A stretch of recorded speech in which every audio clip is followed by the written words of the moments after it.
saw recently really troubled me. Vets do something that's really sneaky. Okay, they charge you $110 for an initial visit.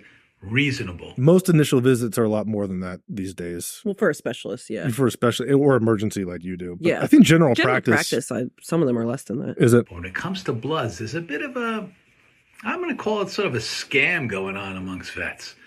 All right, so we have a major accusation. I can't wait to hear about this. A common practice in veterinary medicine is in fact a scam, according to Dr. Evan Levine. Let's hear more. They draw the blood and they send it to a lab. Okay? You want to go off, buddy? We're going to say goodbye. Say goodbye to this monster. Okay, Miss Nori. They send bloods off to a lab. Okay? They charge you to draw the blood, $20. They charge you to get rid of the needles. That's another $10.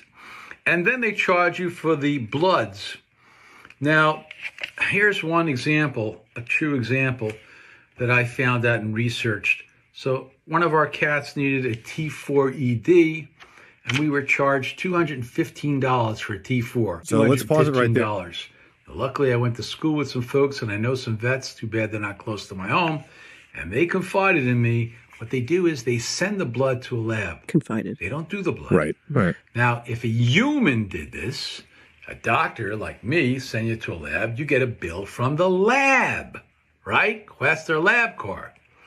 But what the vets are apparently allowed to do is they send it to the lab sends the vet a bill for $85 to $100, and they mark it up just, doubling or more, over 100%, 115% to $215.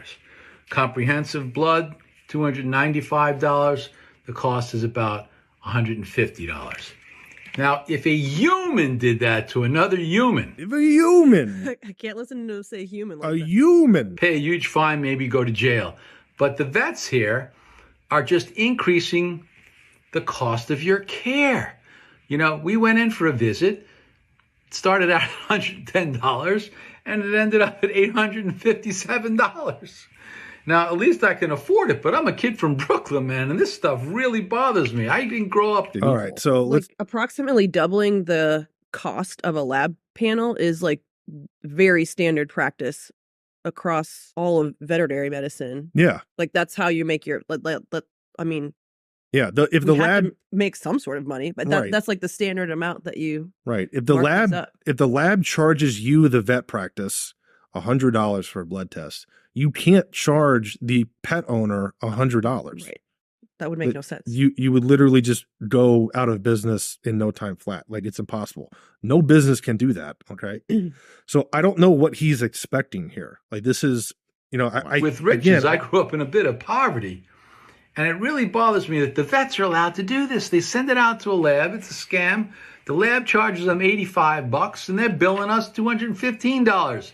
And according to my friends who are vets, almost every vet does this. Also, this isn't a secret. Yeah, we all do this. Yeah, this isn't some major thing that he's not like blowing the lid wide open on any sort of conspiracy here. Right. I he's acting like there's no markup in human medicine for anything. And again, I'm not an expert in human medicine, economics, or business or anything like that, but like there has to be a markup. Not large. So if you take the profit down on those lab tests, like if you don't mark those up, right, you have to mark something else up. So I mean, really, the thing that should be more money is like the exam fees and like those types of things. But I mean, people freak out with an exam fee of $100. So like, God forbid, we try to make that $200. Right. So if you were to lower, you gotta mark it up somewhere. Yeah. If you were to lower these numbers and these testing costs, you would just have to raise the procedure fees that you do. Right. And the exam fees and just your own like consult fees. The regulation, where are the laws? Where's our congressman?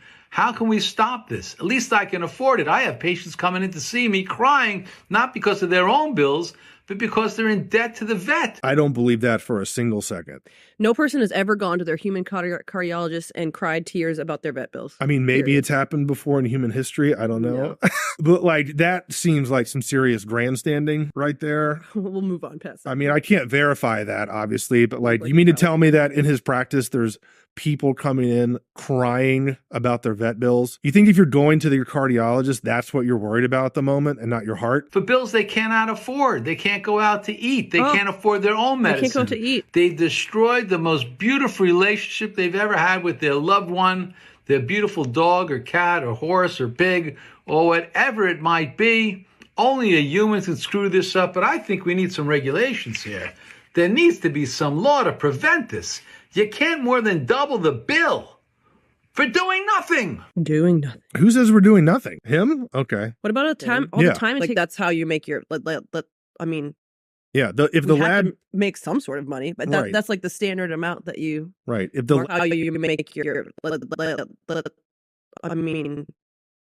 Yeah.